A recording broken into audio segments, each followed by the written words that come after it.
Madam మీరు చెప్పండి. ఇప్పుడు పెడుతున్న కేసులు అంత కరెక్ట్ కాదు అని అంటున్నారు. ఎందుకు? అమ్మ మొద- ఎన్నో ఇన్వెస్టిగేషన్ ఎన్నో సార్లు ఇంటరాగేషన్ ఎన్నో సార్లు ఇన్వెస్టిగేషన్స్ ఎన్నో ఏళ్లగా నెలలుగా చాలా ఇంటెన్స్ గా మన నేతల్ని కూడా పిలిచి ఇన్వెస్టిగేషన్ చేయడం జరిగింది. ఏమైనా కేసుల్లో ఏదన్నా ఉందా అని వెతికి ఏమీ దొరకలే వీళ్ళకి. పెట్టిన సెక్షన్ ఏంటి? PMLA, prevention of money laundering act.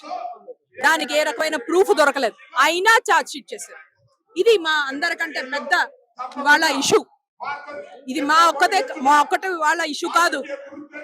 సామాన్య జనులు ఈ దేశంలో ఎన్నో రకాల అన్యాయాలు ఫేస్ చేస్తుంటారు. వాళ్ళకి చెప్పడానికి వెళ్ళడానికి ఎవరు ఉండరు. పని చేసే వాళ్ళు, మిడిల్ క్లాస్, వర్కింగ్ పీపుల్, పిల్లల కోసం ఎడ్యుకేషన్, హెల్త్, ఎన్నో అన్యాయాల్ని ఫేస్ చేస్తున్నారు. డైరెక్ట్ గా సోనియా గాంధీ అండ్ రాహుల్ గాంధీ గారి పైన కేసు పెట్టడం వెనక ఏం ఇది ఒక పొలిటికల్ కక్ష, పొలిటికల్ వెండెటా.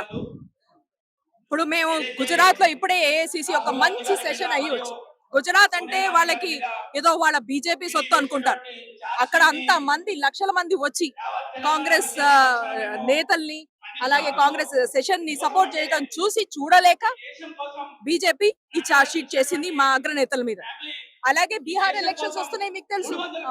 బీజేపీ ఎప్పుడు ఈ ఏజెన్సీస్ అలాగే యూజ్ చేస్తుంది. అందుకే నేను ముందర కూడా చెప్పాను, ఇది మా ఒక్క వాళ్ళ విషయం కాదు. ఈ దేశంలో భారతీయులు ఎక్కడున్న అన్యాయం ఫేస్ చేస్తున్న అందరి కోసం ఫైట్. ఇది న్యాయం కోసం ఫైట్. అంటే ఈడీని తీసుకొచ్చింది కాంగ్రెస్ ప్రభుత్వం. అండ్ అది 2014లో జరిగినటువంటి విషయం కదా, దానికి మాకు సంబంధం లేదు. దాంట్లో ఇట్లా బీజేపీ నాయకులు, బీజేపీ ప్రభుత్వం ఎందుకు బదనం చేస్తున్నారు అన్నట్టు కూడా మాట్లాడుతున్నారు. ఇప్పుడు కొంతమంది ఎస్పెషల్లీ కేటీఆర్, బీఆర్ఎస్ ఇలాంటి వాళ్ళు మాట్లాడేది ఏంటంటే కాంగ్రెస్ టైంలో ఇన్వెస్టిగేషన్ ఏజెన్సీస్ మొదలయ్యాయి. కరెక్ట్. ఒక మంచి గవర్నమెంట్ ఎలా ఉంటుంది? మేము ఏమైనా తప్పు చేసినా కూడా మాకు చెప్పండి. ఇంకెవరో తప్పు చేస్తే ఖచ్చితంగా చెప్పండి. మేము నడుపుతున్న గవర్నమెంట్ లో కూడా ఏదైనా తప్పు ఉంటే మాకు చెప్పండి, మేము దాన్ని తీర్చిదిద్దుకుంటాం అని చెప్పడం ఒక మంచి గవర్నమెంట్ సింబల్. అలా ఇన్వెస్టిగేషన్ ఏజెన్సీస్ కి ఎంతో ఫ్రీడమ్ ఇచ్చింది కాంగ్రెస్ గవర్నమెంట్. కాంగ్రెస్ గవర్నమెంట్ లో ఉన్నప్పుడు ఎంతో ఫ్రీడమ్ ఇవ్వడం కాకుండా మొత్తం వరల్డ్ లో, ప్రపంచంలో మన ఇన్వెస్టిగేటింగ్ ఏజెన్సీస్ కి మంచి రెప్యుటేషన్ ఉండేది. అక్కడ ఉన్న ఆఫీసర్స్ మొత్తం ప్రపంచంలో వాళ్ళని ఇన్వైట్ చేసేవాడు, ఇన్వెస్టిగేషన్ ఎలా చేయాలని అడగడానికి. మరి ఇప్పుడు మనం చూస్తున్న ఈ తెలంగాణలో తీసుకోండి, ఒక రెండేళ్ల క్రితం బీఆర్ఎస్ ప్రభుత్వం ఉన్నప్పుడు ఇలా మనం ఫ్రీగా ఎడ్యుకేషన్ చేయగలగలవాళ్ళం, ఇలా సత్యాగ్రహాలు చేయగలిగేవాళ్ళం. ఇది మా గాంధీవాదులు ఇక్కడ ఉన్నాం కాబట్టి మేము గాని విపక్షులు అంటే ఆపోజిట్ వాళ్ళు ఉన్న పార్టీస్ కానీ ఎవరైనా కూడా సత్యాగ్రహం చేయగలరు, ఓపెన్ గా మాట్లాడగలరు. ప్రెస్ కి ఫ్రీడమ్ ఉంది. మీరు సెక్రటేరియట్ కి మిమ్మల్ని ఎలా చేసేవాళ్ళు కాదు. అలాంటి పరిస్థితి ఉండే తెలంగాణలో. ఎలా మారింది? ఎందుకంటే గాంధీ వారసులు, గాంధీ ఫ్యామిలీ వాళ్ళ అడుగుజాడలో నడిచే గవర్నమెంట్ వచ్చింది తెలంగాణలో. కాబట్టి ఈ రోజున మీకు ఈ స్వేచ్ఛ, ఈ ఫ్రీడమ్ ఈ రోజున కనిపిస్తుంది.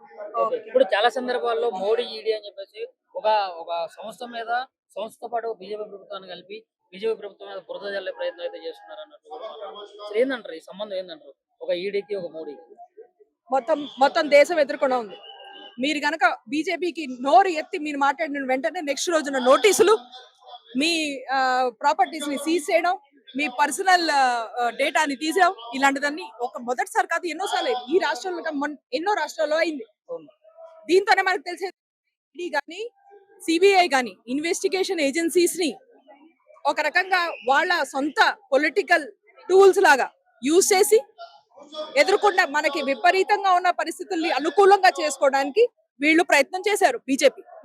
అది దాంట్లో భాగంగానే ఈ ఛార్జ్ షీట్ ని చూడాలి. ఇప్పుడు ఒక్కో సవరణ చట్టం ఉంది కదా, దాన్ని పక్కదో పట్టించే ప్రయత్నంలో ఇది ఒక భాగం అన్నట్టు కూడా మాట్లాడుతున్నారు. కరెక్ట్ అడిగారు. లో ఆందోళన చెలరేపింది. దీని గురించి ఎంతో ఆపోజిషన్ ఇక్కడ మన హైదరాబాద్ లో కూడా చూసాం, మిగతా అన్ని చోట్ల కూడా చూసాం. దాని నుంచి మన ధ్యాస మళ్లించడానికి ఈ ఛార్జ్ షీట్ తీసుకొచ్చారు. రెండోది, గుజరాత్ లో ఏదైతే వాళ్ళ స్టేట్ అనుకుంటారో, మోదీ గారి స్టేట్ గుజరాత్, ఆ స్టేట్ లో వెళ్లి కాంగ్రెస్ అంత సక్సెస్ఫుల్ ఏఐసిసి సెషన్ చేసిన తర్వాత అది ఓర్వలేక ఈ ఛార్జ్ షీట్ తీసుకొచ్చారు. అలాగే బీహార్ లో ఎలక్షన్స్ ఉన్నాయి. ఎలక్షన్స్ ముందర ఎప్పుడు వీళ్ళ పని ఇదే, కాంగ్రెస్ మీద బురద చల్లడం, వాళ్ళ అంటే మాకున్న అగ్రనేతల మీద ఎవరైతే గాంధీ పరివారం మీద బురద చల్లడం అసలు సాధ్యమే కాదు. అంటే నేషనల్ హెరాల్డ్ ఎందుకంటే ఎప్పటి నుంచి 1930 నుంచి ఉన్న సంపద, పర్సనల్ అసెట్స్ అన్ని వాళ్ళు దేశానికి పార్టీకి అంకితం చేసిన పార్టీ మీద జీవితం అంటే లైఫ్ ని కూడా వాళ్ళు సాక్రిఫైస్ చేసిన వాళ్ళ మీద వీళ్ళు బురద ఎలా జల్లేదు. అందుకని ప్రయత్నాలు చేస్తారండి, సక్సీడ్ అయ్యేది లేదు. అంటే నేషనల్ హెరాల్డ్ కి ఇప్పుడు మీ అగ్రనేతలకి సంబంధం లేదు అని అంటున్నారా? ఖచ్చితంగా వాళ్ళు చేసిన ఛార్జ్ షీటు తప్పుడు ఛార్జ్ షీటు, దాంట్లో ఛార్జెస్ అన్ని బేస్లెస్.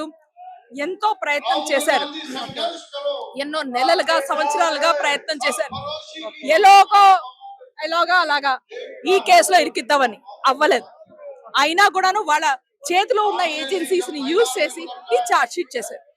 కానీ ఈ ఛార్జ్ షీట్ తో మనకు తెలిసేది ఏంటంటే న్యాయం అన్యాయం ఎలా మనం ఫైట్ చేయాలి. ఈ ఒక్క ఫైట్ నేషనల్ హెరాల్డ్ కేసుతో పాటు ప్రతి భారతీయ రైతు వాళ్ళతో అవుతున్న అన్యాయాన్ని మేము పోరాడతామని మేము చాటి చెప్తున్నాం. న్యాయం వచ్చేదాకా కాంగ్రెస్ పోరాడుతుంది. న్యాయస్థానానికి మేడం. మీ ధర్నాలు ఐసీసీ అగ్రనేతలైన రాహుల్ గాంధీ అండ్ సోనియా గాంధీల మీద కేసులు అయ్యాయి ఈడీలు.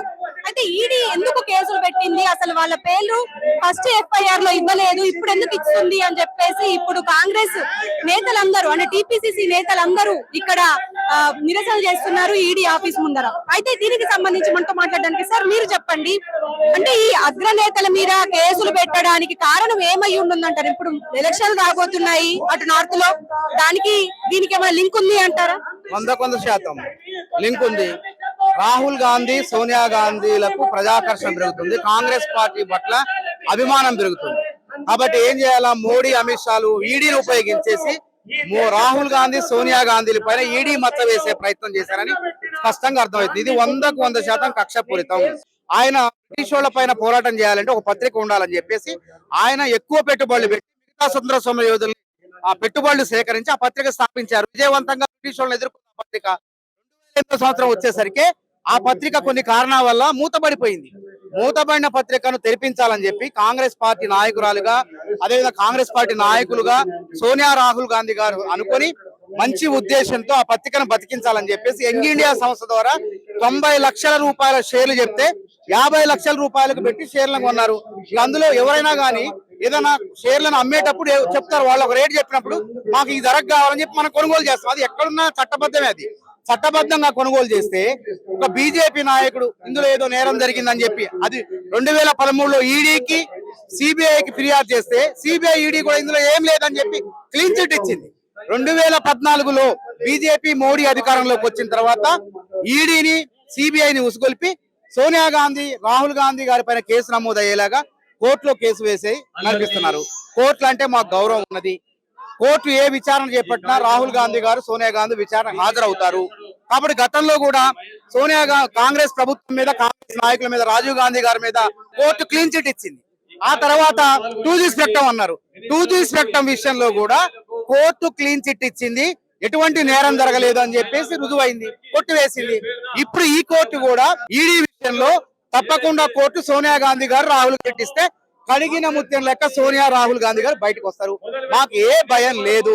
ఒక పక్క రాహుల్ గాంధీ గారు పార్లమెంట్ లోక్సభలో మోడీకి అమిత్ షాలకు కంట్లో నలుసుల పక్కలో బల్ల లెక్క తయారైంది. కాబట్టి రాహుల్ గాంధీ గారిని అణిచివేయాలి. రేపు జరగబోయే ఎన్నికల్లో రాహుల్ గాంధీ కేసులు ఉన్నాయని చెప్పి ప్రజల్లో పలచం చేయాలి, రాహుల్ గాంధీ వ్యక్తిత్వాన్ని దెబ్బతీయాలని కుట్ర జరిగింది.